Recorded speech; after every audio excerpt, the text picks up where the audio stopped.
बातमीचा अर्थ आहे भरोसा आणि तुमच्या भरोसा आहे आमची जिम्मेदारी। आपण पाहत आहात NCN न्यूज।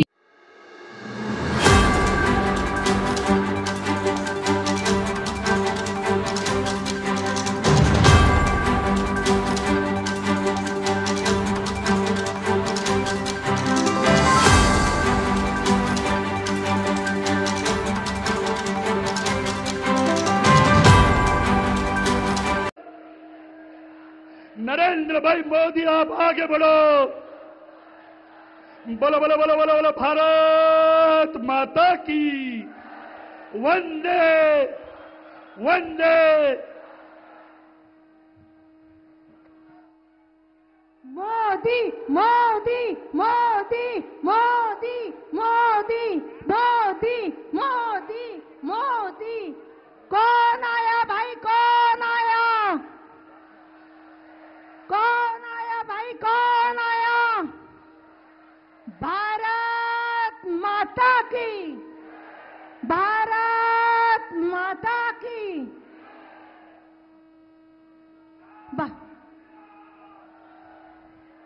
जय श्री राम, जय जय श्री राम, जय श्री राम, जय जय श्री राम।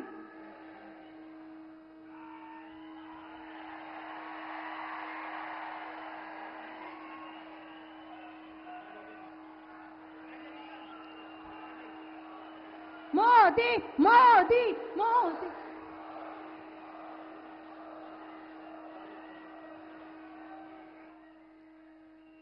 परमपूज्य गुरु गोविंद सिंहच्या या कर्मभूमीत, परमपूज्य चक्रधर स्वामी महाराज यांच्या कर्म पुण्यभूमीत, परमपूज्य डॉक्टर शिवलिंग शिवाचार्य महाराज यांच्या या परमभूमीमध्ये मी आपल्या भारताचे लाडके यशस्वी विश्वकीर्तिमान पंतप्रधान आदरणीय सन्माननीय नरेंद्रजी मोदी यांचं स्वागत करते। भारत माता की। या विराट सभेला संबोधित करत असताना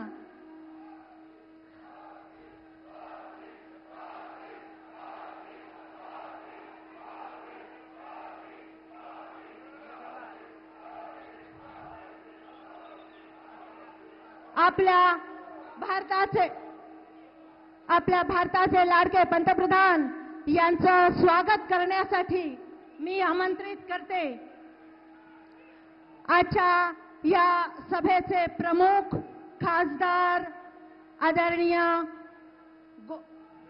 खासदार अजित गोपछडे आणि श्री संजयजी कोडगे यांना विनंती करते की त्यांनी, आणि खासदार अशोकरावजी चव्हाण यांना विनंती करते की त्यांनी रेणुका मातेची प्रतिमा आणि शॉल देऊन सन्माननीय पंतप्रधानांचं स्वागत करावं। महाराष्ट्राचं आराध्य दैवत 3 शक्तिपीठापैकी 3.5 शक्तिपीठापैकी एक रेणुका मातेची प्रतिमा आणि आपले नांदेड लोकसभा संघाचे उमेदवार आदरणीय श्री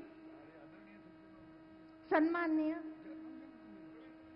संतुकराव हंबर्डे यांना विनंती करते की त्यांनी परमपूज्य गुरु गोविंद सिंह महाराज शीख धर्मीयांचे आराध्य दैवत यांची गुरुद्वाराची प्रतिकृती देऊन सन्मान करावा, सत्कार करावा। आपले आदिवासी भागातील आमदार भीमरावजी केराम हे पारंपरिक पद्धतीने प्रधानमंत्र्यांचं स्वागत करतात। अत्यंत महत्त्वाचा आदिवासींसाठी असणारा श्रीकृष्णाची आठवण करून देणारा हा जो मयूर टोप आहे, मयूर पिसांचा टोप आहे, हा आदिवासींसाठी अत्यंत महत्त्वाचा तो अतिशय प्रेमाने सादर करत आहेत। यानंतर आपल्याला संबोधित करण्यासाठी महाराष्ट्राचे लाडके मुख्यमंत्री बोले तैसा चाले त्याची वंदावी पाऊले संत तुकाराम महाराजांनी 400 वर्षापूर्वी सांगितलेले हे वचन, ज्याची साक्षात मूर्ती म्हणजे महाराष्ट्राचे लाडके मुख्यमंत्री श्री एकनाथजी शिंदे यांना मी विनंती करते की त्यांनी या विराट सभेला संबोधित करावे.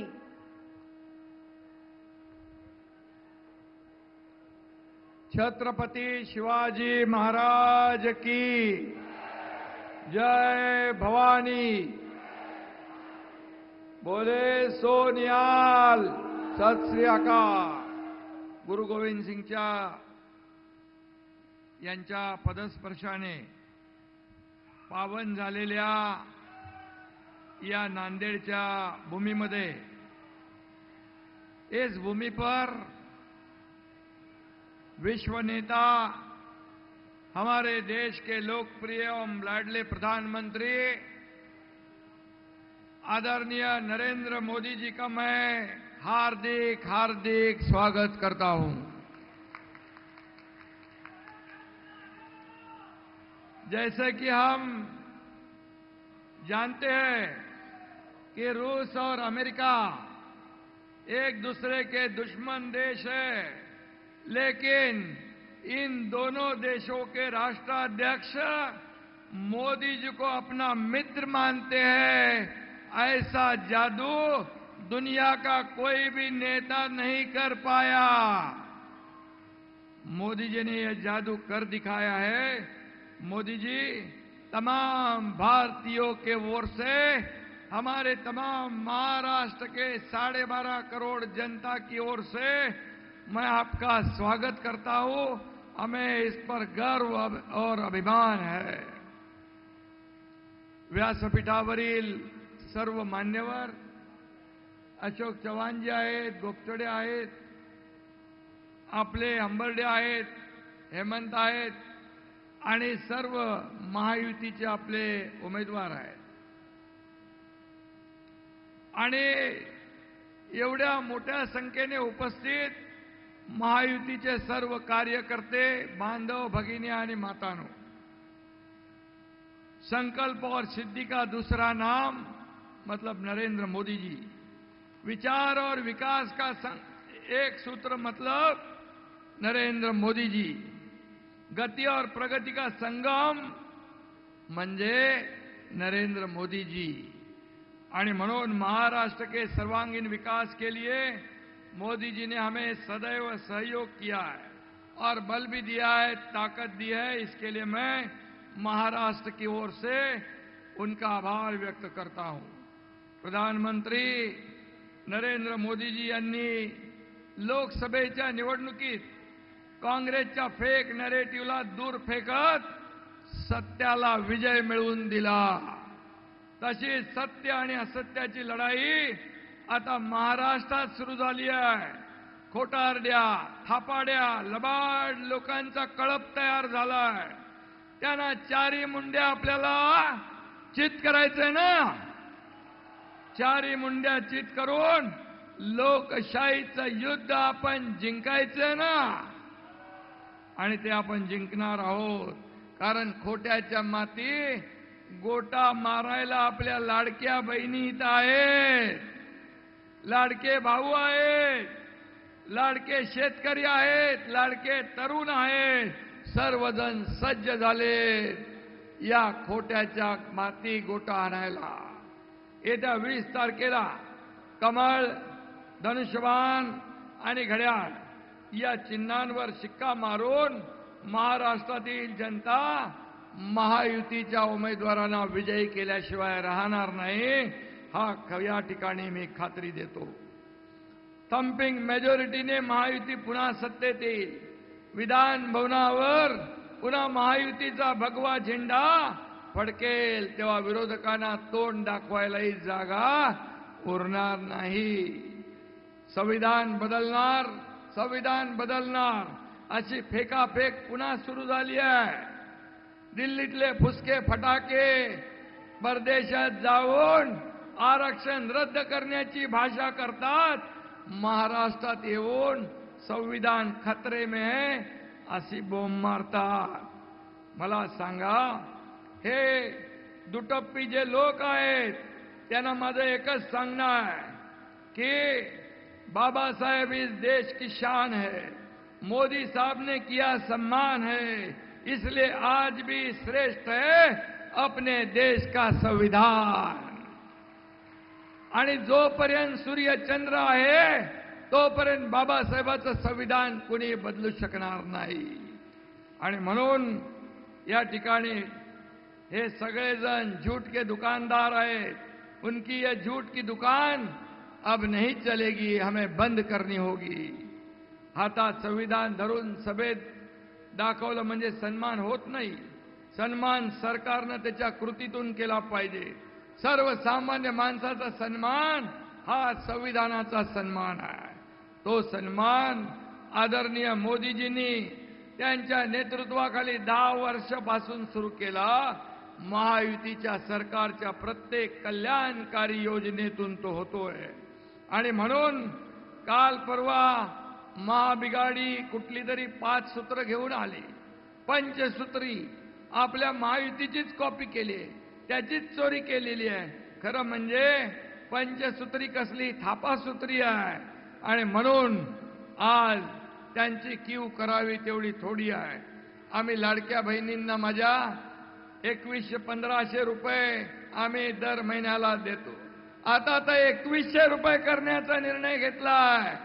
आणि बिगाडीचे नेते म्हणतात आम्ही 3000 रुपये देतो। आम्हाला विचारत होते एवढे पैसे कुठून आणणार, राज्याचं दिवाळं निघेल। आता काय यांच्या अकलेचं दिवाळं निघणार आहे? तुम्ही कसे देणार? तुम्ही तर खोटारडे आहेत। राजस्थानला फसवलंय, हिमाचलमध्ये फसवलंय, कर्नाटकमध्ये फसवलंय, योजना घोषित केल्या, नंतर म्हणतात पैसे नाहीये, केंद्राकडे पैसे मागतात। हे मी या ठिकाणी सांगू इच्छितो। आणि म्हणून यांचं नाव आता बदलून पलटूराम ठेवायला पाहिजे। एवढ्या लगेच पलटी मारतात आणि खोट्याचं खरं, खऱ्याचं खोटं सांगतात। आणि म्हणून ही कल्याणकारी योजना आम्ही राबवल्या म्हणून आम्हाला जेलमध्ये टाकण्याची भाषा करतात।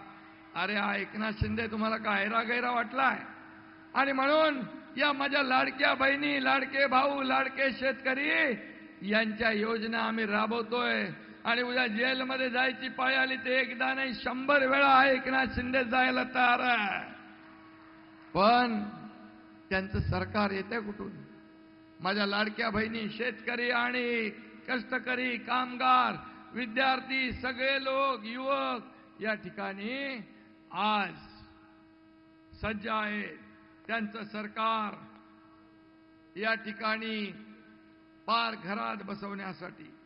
आणि मोदीजींनी देशामध्ये विकासाची जी क्रांती सुरू केली त्यात सहभागी व्हायचं सोडून उबाटा काँग्रेसच्या मांडीवर जाऊन बसली। निकले ते जपान, पहुंच गए चीन, अशी त्यांची अवस्था झाली। ना मराठी माणूस त्यांच्या सोबत, ना शिवसेनेचा मतदार त्यांच्या सोबत। सहन होत नाही आणि सांगता येत नाही अशी अवस्था त्यांची झाली आहे। नाचवा पाकिस्तानचे झेंडे, फिरवा दहशतवाद्यांना प्रचारात। आणि मग मी सांगतो की आज या ठिकाणी 370 कलम हटवण्याची भाषा ते करतायत। पण मोदी साहेब इथं बसलेले आहेत, त्यामुळे 370 कलम तुमचा माईका बाप आला तरी, लाल आला तरी 370 कलम हटवू शकत नाही। हे पाकिस्तानची बोली बोलू लागलेत, हे देशद्रोह्यांची बोली बोलू लागलेत। या काँग्रेसला महाराष्ट्रातून हद्द पार करायची संधी आपल्या हातात आली आहे। आपण ती दवडता कामा नये, त्यांना हद्दपार करणार ना। पाकिस्तान आणि दहशतवाद्यांना सपोर्ट करणाऱ्या लोकांना आपण त्यांची जागा दाखवली पाहिजे। आणि म्हणून मी आपल्याला एवढंच सांगतो, मोदीजींनी देशाचा कारभार सुरू केला आणि देशाच्या विकासाला बुलेटचं इंजिन लागलं। 60 वर्षात जो विकास झाला नाही तो मोदीजींनी 10 वर्षात करून दाखवला। 10 वर्षात, या 10 वर्षात एकही सुट्टी न घेणारा प्रधानमंत्री तुम्ही पाहिलाय? त्यांचं नाव आहे नरेंद्र मोदीजी। आणि म्हणून असे प्रधानमंत्री आपल्याला लाभलेत। आणि म्हणून एक डबल इंजिनचे सरकार काम करतंय म्हणून महाराष्ट्र पुढे जातोय. उद्योगामध्ये, जीएसटी मध्ये, एफडीआय मध्ये, महिला सक्षमीकरणामध्ये, स्वच्छतेमध्ये आणि त्याचबरोबर इन्फ्रास्ट्रक्चर मध्ये, स्टार्टअप मध्ये, प्रत्येक क्षेत्रात महाराष्ट्र नंबर 1 आहे. विकास केला, लोक कल्याणकारी योजना राबवल्या आणि म्हणून मुख्यमंत्री माझी लाडकी बहीण ही सुपरहिट झाली आणि त्यांच्या पायाखालची जमीन सरकली. आणि यापूर्वी काय होतं? सगळं बंद. तुम भी घर में बैठो, हम भी घर में बैठेंगे असा मामला होता. आम्ही त्यांना कायमचं घरी बसवलं आणि शासन लोकांच्या दारी आपण नेलं. मला काय मिळालं यापेक्षा मी या राज्याला काय देणार, महाराष्ट्रातल्या जनतेला काय देणार हे बघणं राज्यकर्त्याचं काम आहे. परंतु माझं कुटुंब, माझं परिवार एवढ्यापुरता आपण मर्यादित नाही. आता महाराष्ट्र आमचा परिवार आहे. आज सगळ्या 2.5 कोटी बहिणी हे आपला परिवार आहे. आणि म्हणून आज मी एवढंच सांगतो, या राज्यामध्ये सीएम म्हणजे कॉमन मॅन म्हणून मी काम करतो. आज आपल्या राज्यातल्या कॉमन मॅनला आपल्याला सुपरमॅन करायचं आहे. सुपरमॅन आर्थिक ताकद द्यायची आहे. तसं मोदी साहेबांनी लखपती दीदी, ड्रोन दीदी, जनधन योजना, उज्ज्वला योजना, किती योजना केल्या. आत्मनिर्भर आणि आत्मसन्मान देण्यासाठी माझ्या भगिनींसाठी योजना केल्या म्हणून राज्याने देखील त्यामध्ये भर टाकली. आणि म्हणूनच मी आपल्याला एवढंच सांगतो, मराठवाड्यात चांगलं पोटेन्शियल आहे. 47,000 कोटींच्या योजना आपण राबवतोय. मराठवाडा आणि दुष्काळ हे शब्द दुष्काळ आपल्याला हटवायचा आहे. आणि म्हणून मराठवाडा वॉटर ग्रीड हे महाविकास आघाडीने बंद केलेला प्रकल्प आपण सुरू केला आहे आणि त्याला मोदीजींचा आशीर्वाद लाभणार आहे. त्यामुळे दुष्काळ मुक्त मराठवाडा या ठिकाणी झाल्याशिवाय राहणार नाही असं या ठिकाणी मी शब्द देतो. आणि म्हणून मी आपल्याला एवढंच सांगतो, या महायुतीचे शिलेदार सगळे व्यासपीठावर बसलेले आहेत. एक एक जण बघा, इथं आलेला प्रत्येक जण विकासाचा वारकरी आहे. 20 तारखेला तुमचं एकही मत वाया जाऊ देऊ नका. त्याचबरोबर या ठिकाणी माहूरगड तीर्थक्षेत्र विकास प्राधिकरण आपण स्थापन केलंय. गोदावरी शुद्धीकरण प्रकल्प आपण हाती घेतोय. आणि म्हणून या राज्यामध्ये विकासाची गंगा आणण्याचा शब्द आपण प्रयत्न करतोय. गोदावरीच्या नदीच्या काठी आपण जमलेलो आहोत. आणि आज या अफाट गर्दीच्या साक्षीने मी आपल्या सगळ्यांच्या वतीने प्रधानमंत्र्यांना शब्द देतो की विरोधकांना या गोदामाईचं पाणी पाजल्याशिवाय स्वस्थ बसणार नाही. आणि विकासाला गती, प्रगतीला वेग, महायुतीचा विजय ही काळ्या दगडावरची भगवी रेग. एवढंच मी या प्रसंगी सांगतो. अंत में इतना ही कहना चाहता हूं, मोदी नाम के शेर ने विरोधी को कर दिया ढेर. लोकसभा में आपने ये देखा है, विरोधी लोग तो झुंड में आए लेकिन मोदी साहब की गलती ढूंढ न पाए. कांग्रेस ने पिछले 60 साल में की देश की बर्बादी, पर अब विकास का एक नाम है नरेंद्र जी मोदी. धन्यवाद. जय हिंद, जय महाराष्ट्र.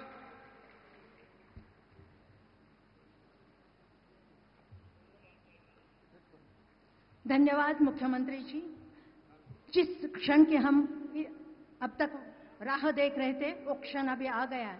सर्वाधिक आदरणीय, सर्वाधिक सम्माननीय, लोकप्रियता में भी सबसे अग्रणीय, भारत में ही नहीं विश्व में लोकप्रिय, भारत की धड़कन, वीरता की छवि, स्वच्छ भारत को उज्जवल भविष्य की ओर आत्मनिर्भर बनाने का दृढ़ संकल्प लिए आधुनिक भारत के तेज पुरुष, भारत को अंतर्राष्ट्रीय स्तर पर विशेष सम्मान दिलाने वाले, हमारे सबके हृदय में बसने वाले प्रधानमंत्री सम्माननीय आदरणीय नरेंद्र जी मोदी, इनको मैं विनम्रता पूर्वक अनुरोध करती हूं कि वो अपने अमृत वाणी से हमें जनता जनार्दन नांदेड़ वासियों को संबोधित करें. कौन आया भाई, कौन आया?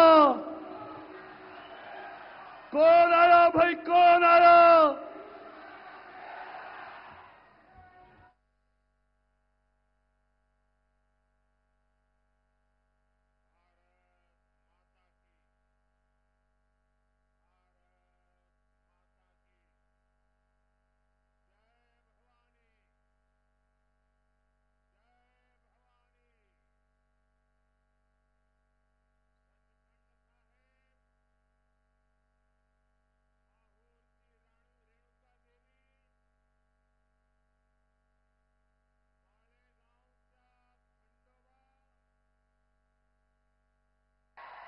उणकेश्वर महादेव,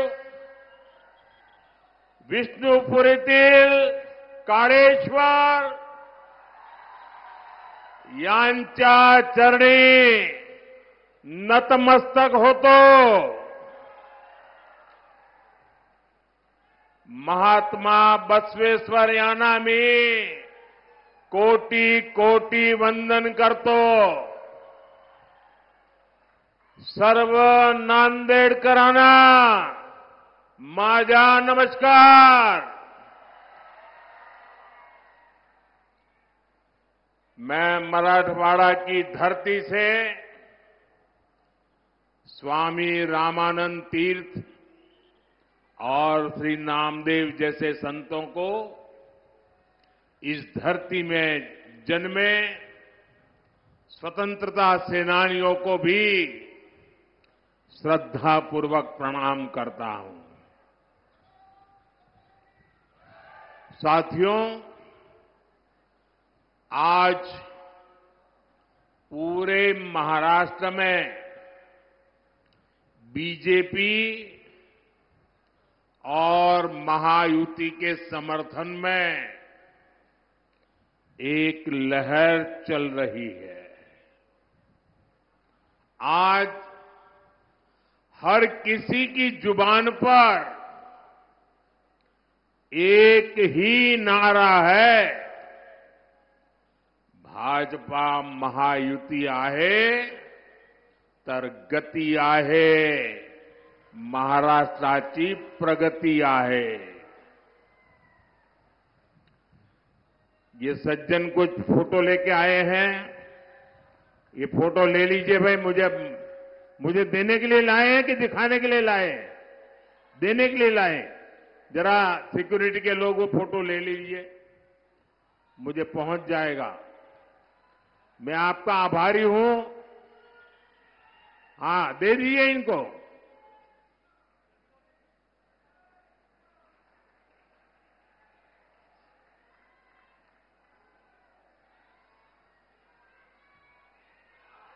बहुत बहुत धन्यवाद आपका.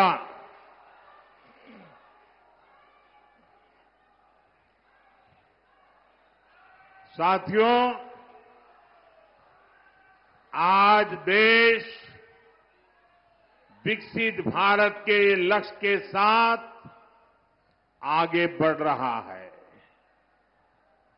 और देश की जनता जानती है कि इस लक्ष्य की प्राप्ति के लिए भाजपा और उसके सहयोगी दल ही गंभीरता से काम कर रहे हैं. इसलिए भाजपा और एनडीए सरकारों को देश के लोग बार बार चुन रहे हैं. केंद्र में देश ने लगातार तीसरी बार एनडीए को सेवा का मौका दिया है. लेकिन इस बार उसमें नांदेड़ का फूल नहीं था भाई.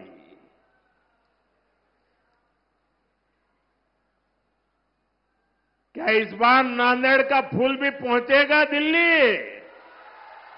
पक्का पहुंचेगा. देखिए, आज मैं डबल ड्यूटी कर रहा हूं.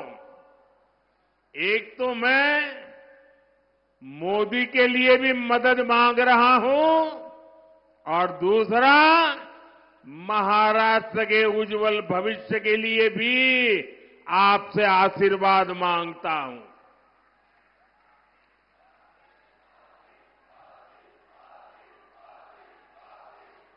जो नांदेड़ लोकसभा क्षेत्र के भाई बहन है, आपको 2 वोट डालने हैं ना, याद है ना? हाँ, वरना वो लोग तो कुछ उल्टा ही पढ़ाएंगे आपको। साथियों, अभी हरियाणा के चुनावों में बीजेपी को पहले से भी ज्यादा सीटें मिली। पहले से क्या, इतिहास में सबसे ज्यादा सीटें मिली।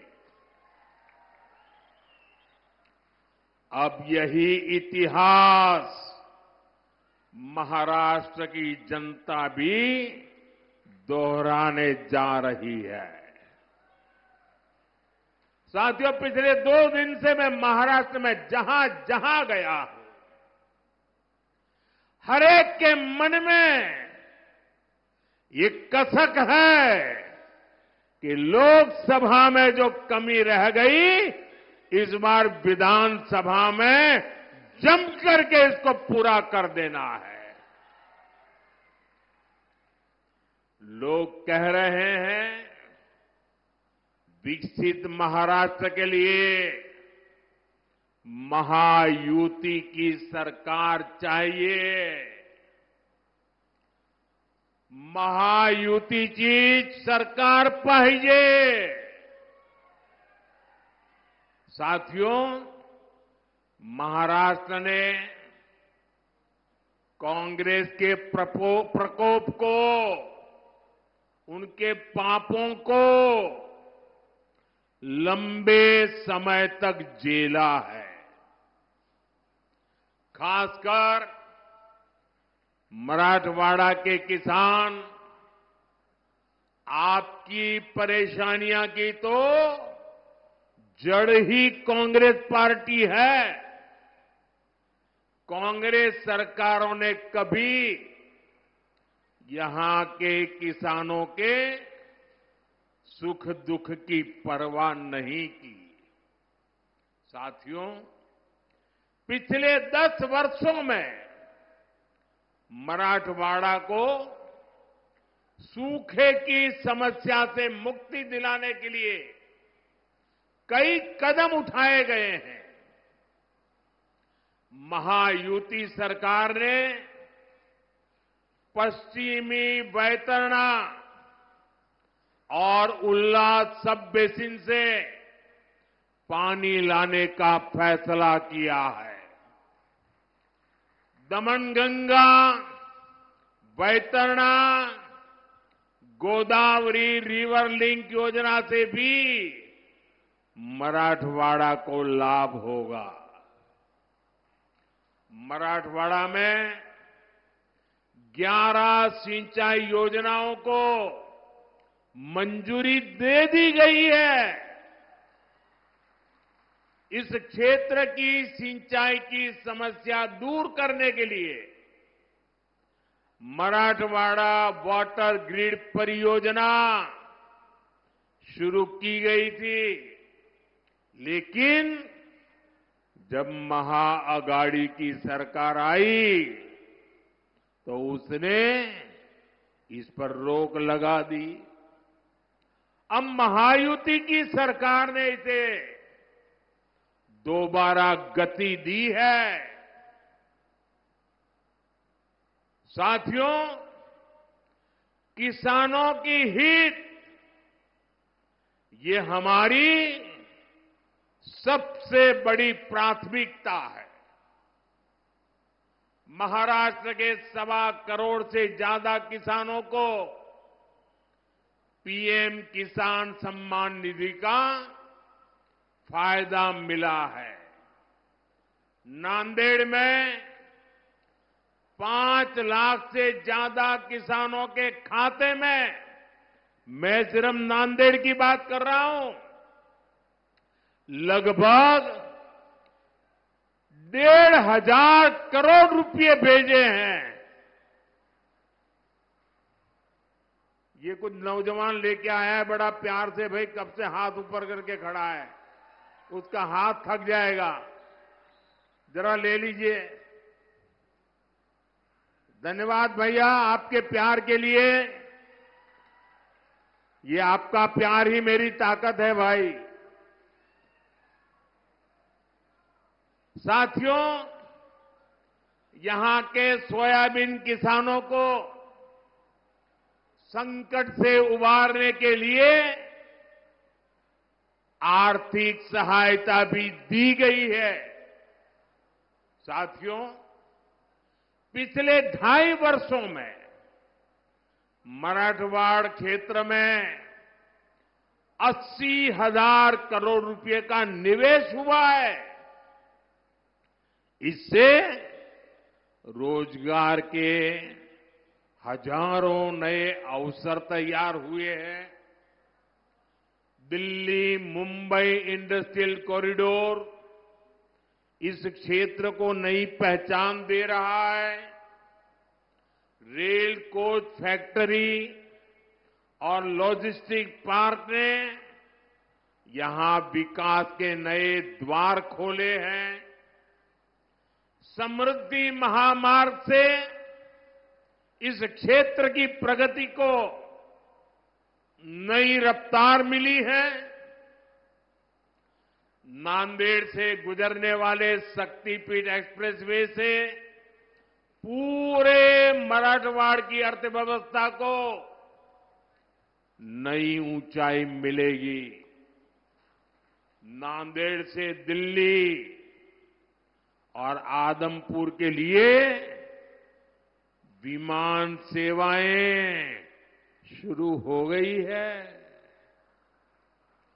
जल्द ही हमारे सिख भाइयों को यहां से अमृतसर तक की यात्रा विमान से करने की सुविधा भी मिलने वाली है। साथियों, पिछले 10 वर्षों में हमारी सरकार की ज्यादातर योजनाओं के केंद्र में नारी शक्ति रही है। जिस परिवार को पीएम आवास योजना के तहत घर मिल रहा है, जिस घर में नया शौचालय बन रहा है, जहां पहली बार बिजली और पानी का कनेक्शन पहुंच रहा है, जिस रसोई में पहली बार गैस सिलेंडर पर खाना बन रहा है, वहां घर की महिला सदस्य को ही सबसे ज्यादा सुविधा हो रही है।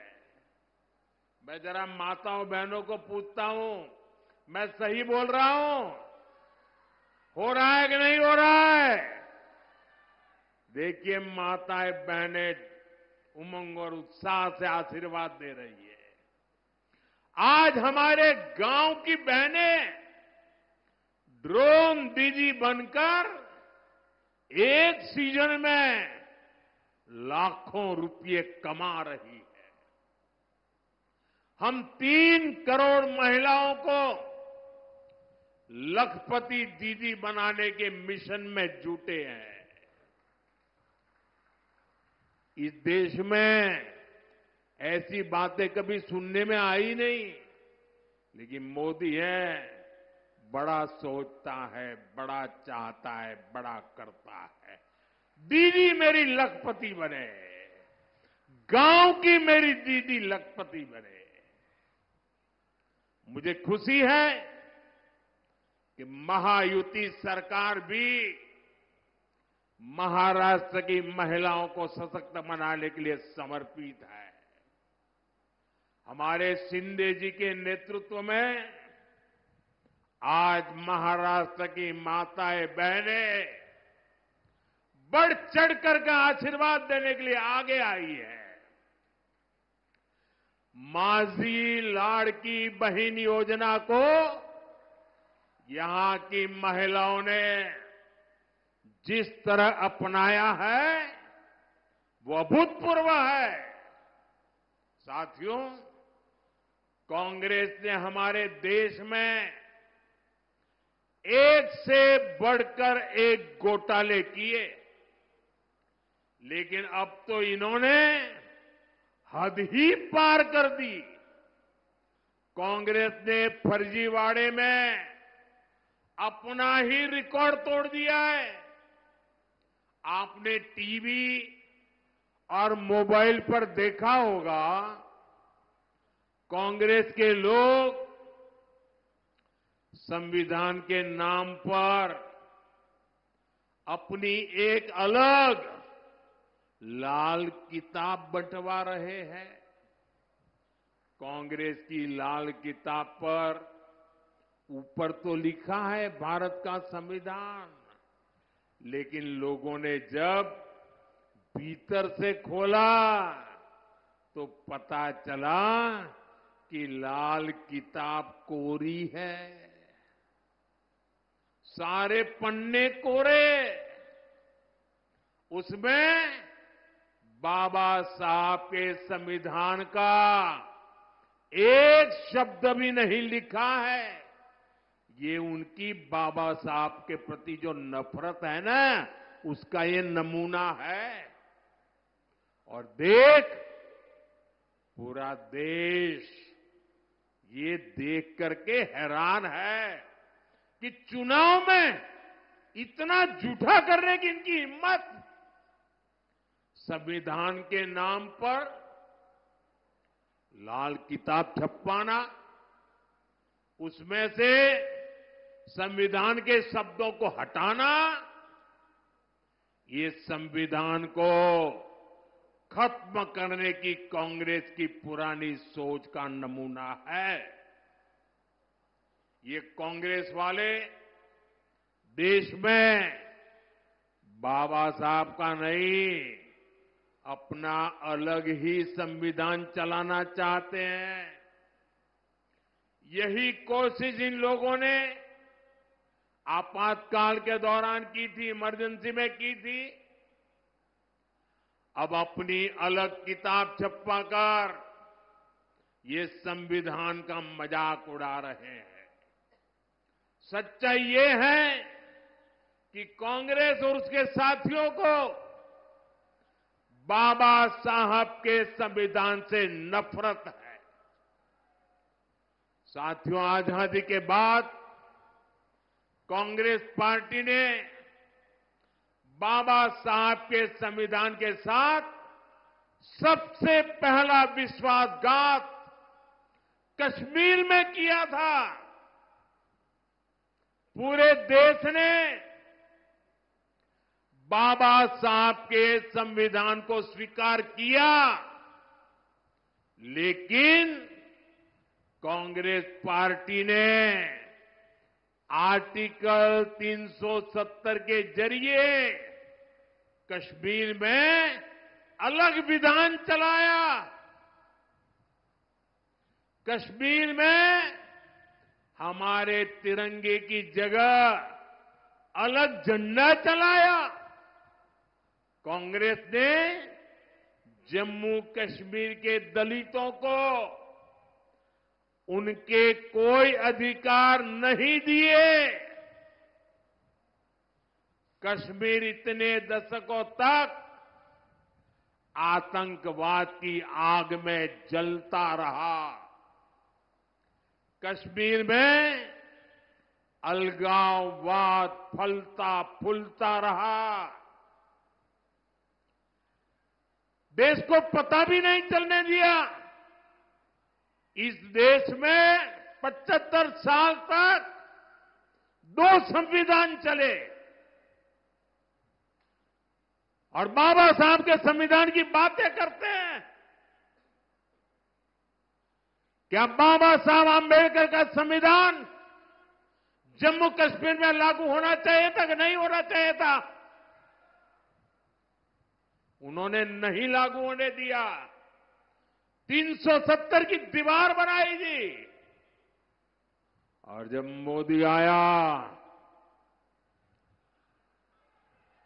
दशकों के इंतजार के बाद हमने कश्मीर को आर्टिकल 370 की जकड़ से आजाद करवाया। 370 की दीवार को हमेशा हमेशा के लिए जमीन में गाड़ दिया है।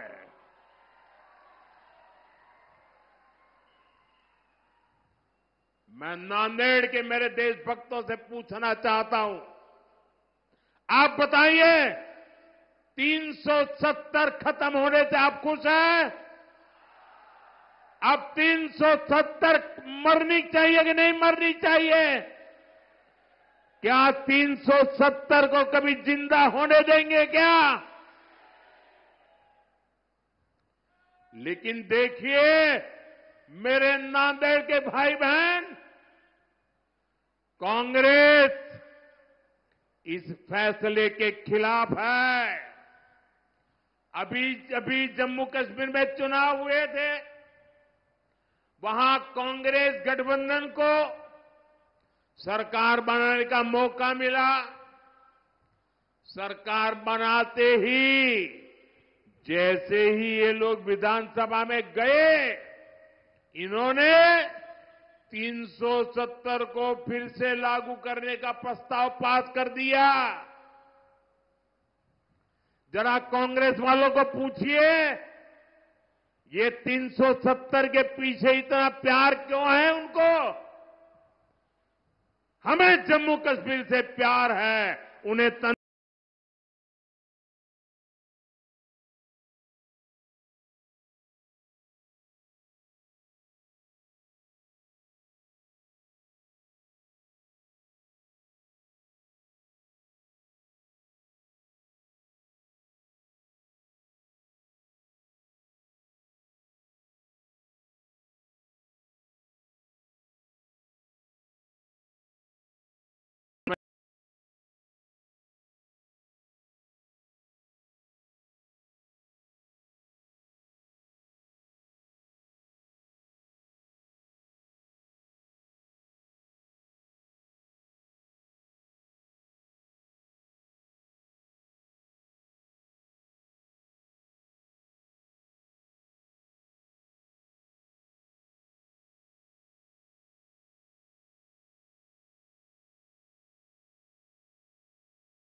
करोगे कि नहीं करोगे?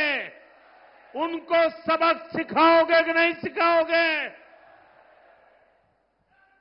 कांग्रेस वाले जरा देख लो, ये महाराष्ट्र के स्वाभिमानियों की धरती है। महाराष्ट्र ये देश पर मर मिटने वालों की धरती है।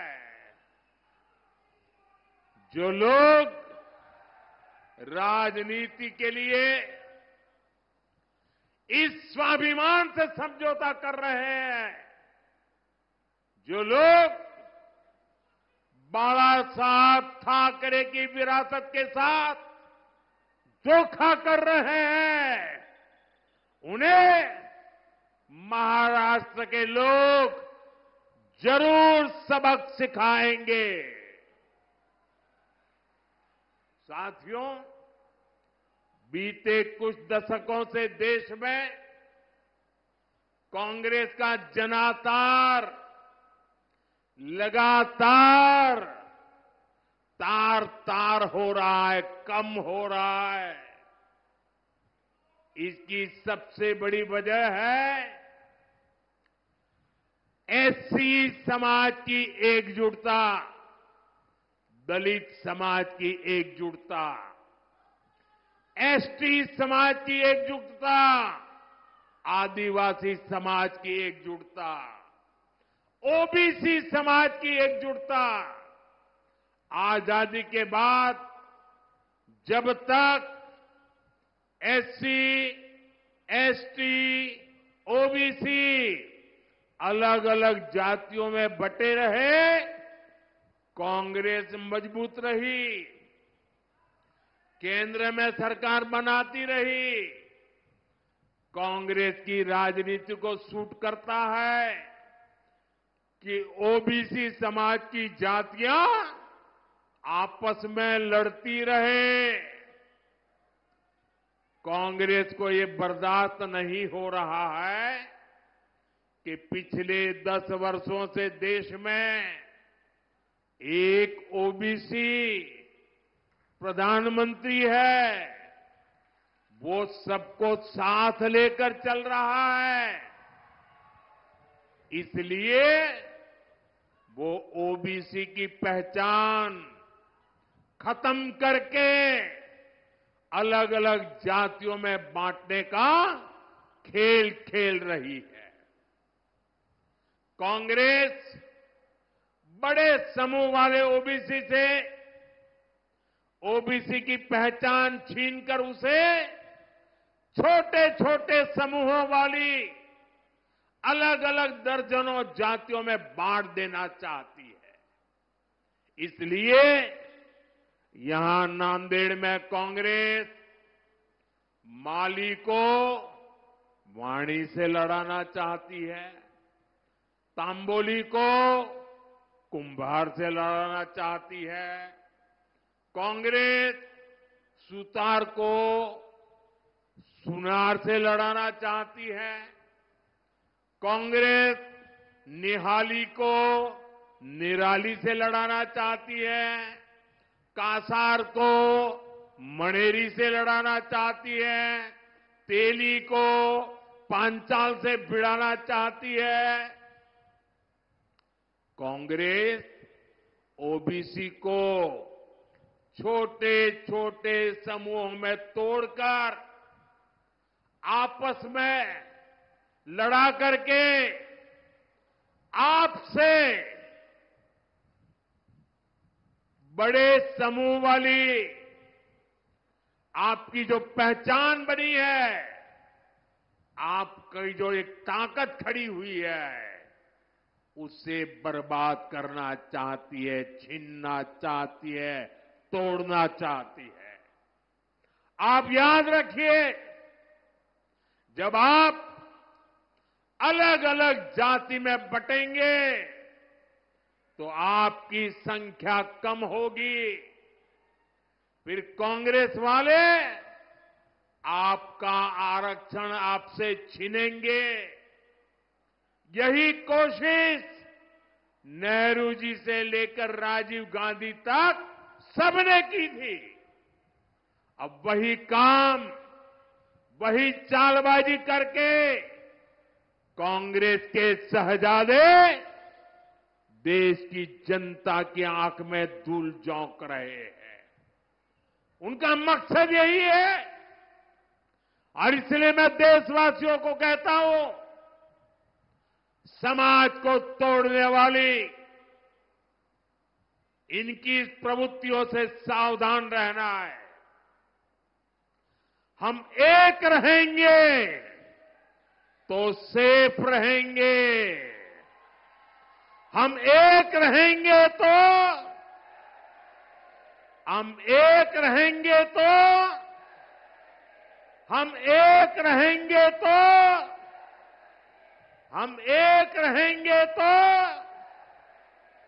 साथियों, विकसित भारत तभी संभव है जब महाराष्ट्र विकसित होगा, महाराष्ट्र का हर परिवार समृद्ध होगा। केंद्र और महायुति की सरकार आपके सपनों को पूरा करने में जुटी है। महायुति के उम्मीदवारों को भारी बहुमत से जिताकर आप अपने भविष्य को सुरक्षित करेंगे। आपने आज हम सब पर इतनी बड़ी तादाद में आकर के जो आशीर्वाद बरसाया है, मैं नांदेड़ की धरती का, नांदेड़ के लोगों का, इस पूरे क्षेत्र के लोगों का सर झुका करके आभार व्यक्त करता हूं।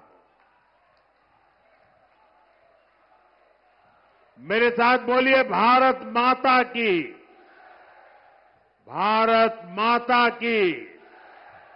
दोनों हाथ ऊपर करके पूरी ताकत से बोलिए भारत माता की, भारत माता की, भारत माता की। बहुत बहुत धन्यवाद।